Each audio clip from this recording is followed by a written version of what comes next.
një njeri mjaft i devshëm që jetë të ysh. Është nga bashkëautorët e programit dhe kemi bindur që edhe një nga bashkëautorët e vendosjes në jetë të programi me fitoren e Partisë Demokratike të ardhur.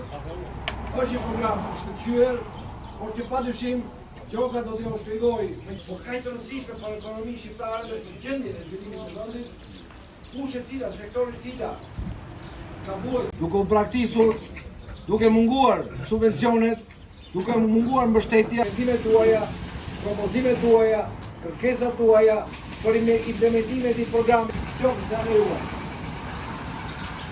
Një societet gjithve. Natur, sepse kur kemi hartu programin e Partisë Demokratike, ka pasur edhe me ekspertët e huaj gjerman, për të, si thuhet, vendosur peshën që ka bujqësia në program. Kryeministri Rashën tani do ishte dhe Partia Demokratike. Jemi të interesuar. Në këtë rast vija fjalën kryetarit Partisë Demokratike dhe me radhë pastaj do flas blegtor të qarkut Gjirokastër. Sot na nderon me pjesëmarrjen drejtuesi i Departamentit të Bujqësisë në Partinë Demokratike, Gjok Fuksani. Partia Demokratike ka një program të qartë për bujqësinë dhe blegtorinë në nivel rajonal. Ne si qark jemi një vend më shumë blegtoral se sa bujqësor dhe konkretisht do na sqaroj më vonë drejtuesi i Departamentit të Partinë Demokratike. Të tjerë tërmete që ka këtu qark, të cilët e gryen, e rrëmbejnë, dhe atë pak pjesë që është, apo e përdorin vetëm për interesa politike.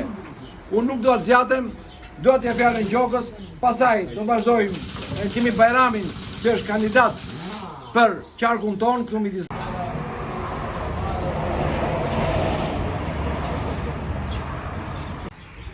Sot aktualisht vetëm 24% e buxhetit shtetit shkon mbështetje për fermerin. 76% e këtij buxhetit shkon për rroga, paga, transport, naftë, zyra, pra reklama e tjera. Dhe raporti do jetë siç e ka Maqedonia, siç e ka Kosova, siç e ka Europa, 70% e këtij buxheti do shkojnë i gjithë për fermerët, pra për mbështetje për fermerët, dhe vetëm 30% e tij do shkojnë si mbështetje për infrastrukturën e Ministrisë Bujqësisë që duam apo s'duam ne do mbajmë. Në këtë 70% do të pesëfishohet sasia e fondit që do shkojnë tek fermerët. Pra nga rreth 32-35 milion euro që është sot, do shkojnë 200 milion euro që vitin e parë qeverisës. 200 milion euro. Do thoni ju, mos po bëhemi shumë etatist, mos po bëhemi shumë të social në mbështetjen e fermerëve. Jo më vëllezër. Bashkimi Evropian sot rreth 46% të gjithë fondit që ka Bashkimi Evropian e çon për fermerët. Pra ka vetëm një politikë përbashkët të Bashkimit Evropian që është politika përbashkët për bujqësinë. Dhe po nuk u mbështet fermerit, nuk kemi ushqimin ton, por dishim nuk kemi cilësi. Të vim me tej, pra, e para është sasia parave shumë e madhe, është 2 fish në tërësi, po është 5 fish për fermerin. Së dytin e kemi ndryshuar tërësisht skemen. Nuk do ketë skemë me kritere 10 lop e më shumë, 50 lop e më pak, 100 dele e më shumë, 100 dhi e më shumë, se ju e dini me mirë shumë se jeni për ditë. Nuk do ketë to kritere. Si bazë për mbështetjen e blegtorit do jetë pagesa për litër qumshtit. Do dorëzohet litra e qumshtit me faturë dhe ai do të marrin parat në mbështetje. Nëse ka një dele, dorëzojnë 5 kg qumsht, 5 litra qumsht. Nëse ka 5 dele, do dorëzojnë sa ka mundësi. Mbështetja sipas llogarive tona është 100 lek për çdo litër për qumësht lopët dhe 200 lek për çdo litër qumësht delet dhe 10. Krahas kësaj, që po flasim për blegtorët, do ketë ashtu siç e ka Kosova, nuk po bëjmë në shpike. Do ketë mbështetje edhe ku shet qinxhin. Do ketë mbështetje edhe për bazën materiale, për ushqimin. Pra do ketë një mbështetje komplekse për gjithë zinxhirin.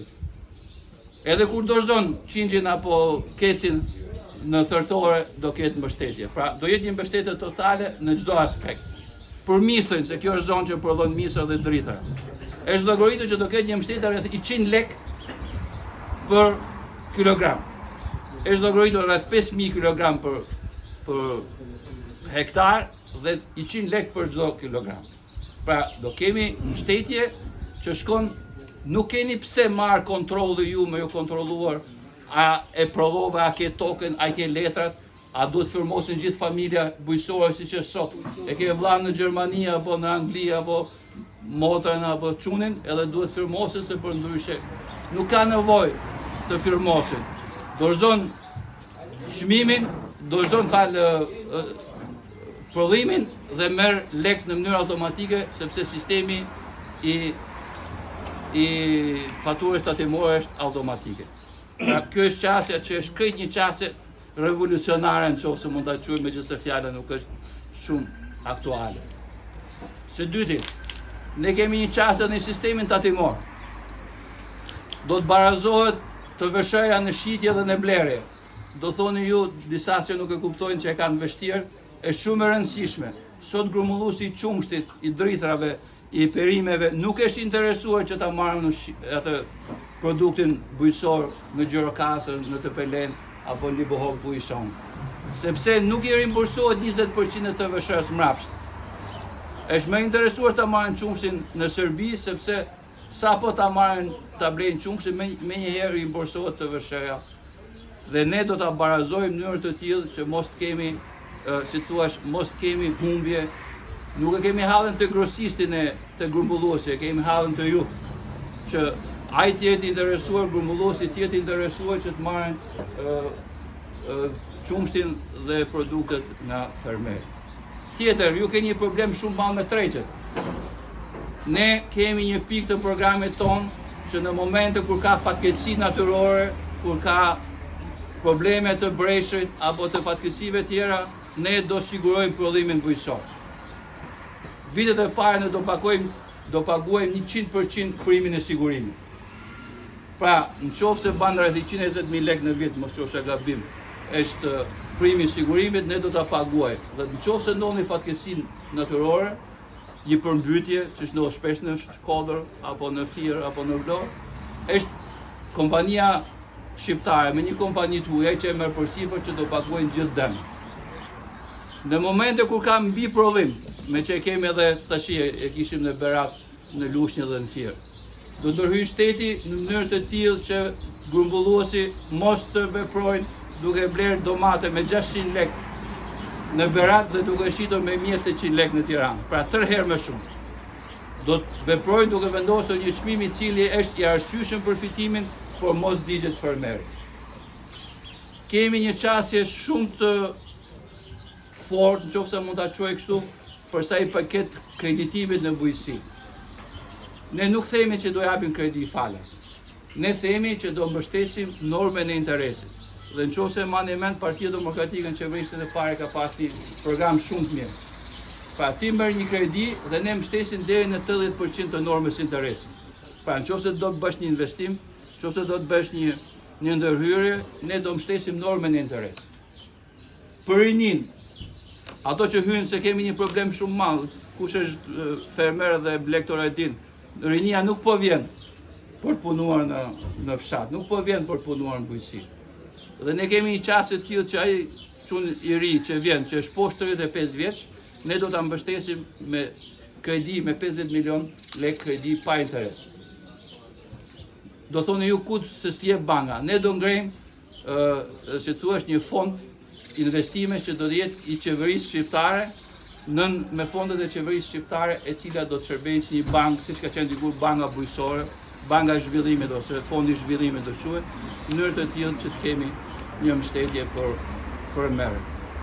Programi është shumë i thellë, po duhet të them edhe diçka tjetër, ne do kemi mbështetje për infrastrukturën në ujitje dhe në kullim. Ka zona të caktuara siç ishte në Libohov që është bërë investimet një pas njëshme, është bërë kanali, s'është bërë vepramarrjes. Është bërë vepramarrjes, s'është bërë kanali. Është bërë kanali dhe vepramarrjes, nuk shkon ujë në parcelë. Ne do kemi një qasje shumë agresive për sa i përket ujitjes dhe kullimit. Ne kemi planifikuar afërsisht një fond për 70 milion euro në vit për të mbështetur bujqësinë. Në 2013, qeveria Berisha bëri një program të qartë dhe tha mbillni sa më shumë marror se do subvencionoheni. Dhe për çdo rrënjë ato subvencionoheshin. Dhe që në atë periudhë 2009-2013 në gjithë bujqësia në gjithë Shqipërinë filloi të vijej në lëvizje. Dhe u mbollën plantacione të tëra që nga Korça deri në Gjirokastër. Bëri Partia Socialiste. Të gjitha lekët e Bashkimit Evropian që erdhën për subvencionuar për bujqësinë, u bërën për bujtina, pra u ndryshua destinacioni. Dhe ka krijuar një ftohje tani tek fermerët dhe nuk duan më të merren se janë të zhgënjyer. Me programin e Partisë Demokratike që unë e kam lexuar dhe zoti Gjoka e përmendi me pika, është një gjë e mirë që një njeri që me duan në xhepa apo vetëm ka tokën ose e merr atë me qira, merr 50 milion lek dhe fillon puna që ditën e nesërme. Po ka gjë më të mirë nga kjo? Ai fillon punë bashkë me familjen e tij që ditën e nesërme pa pasur asnjë kapital fillestar. Pra, këtu është fillimi që kjo vihet në qarkullim. Kemi këtë zonë, siç e shikoni, është zonë më tepër blegtorale. Njësia administrative e Picarit, e Lungjerisë, e Cepos dhe çmimin e qumshtit e Shtëpëzit, që çmimin e qumshit e vendosin Barxhoxhit. Shumë herë janë bërë protestat e Urekardhiqit për çmimin e qumshit, sepse ata kur duan ta ulin, mblidhen bashkë 5 apo 6 Barxhoxhi dhe ulin çmimin e qumshit. Ndërkohë na shteti nuk ka kontroll për këtë që tu thot ka një rregull, juve do merrni pjesën tuaj, por amande ai blegtori që vetëm nga mëngjesi në darkë duhet të marrë hakun e tij. Pra këtu ka një mos përputhje midis Barxhoxhiut që rri te Barxha dhe atij që kullot delet gjithë ditën. Këtu ka nevojë edhe për kasapët. Tani kemi një zyrë që kontrollon gjithë mishat. Ata dhe veterineri nuk shkon atje të kontrollojë cilësinë, por e vendos vulën pa e parë se çfarë ka ky qenë që u therr dhe do shkojë për konsum.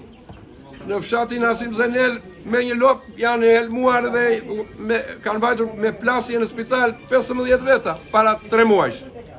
Pra, të gjitha këto janë gjëra që i kanë dalë nga kontrolli i këtij shteti.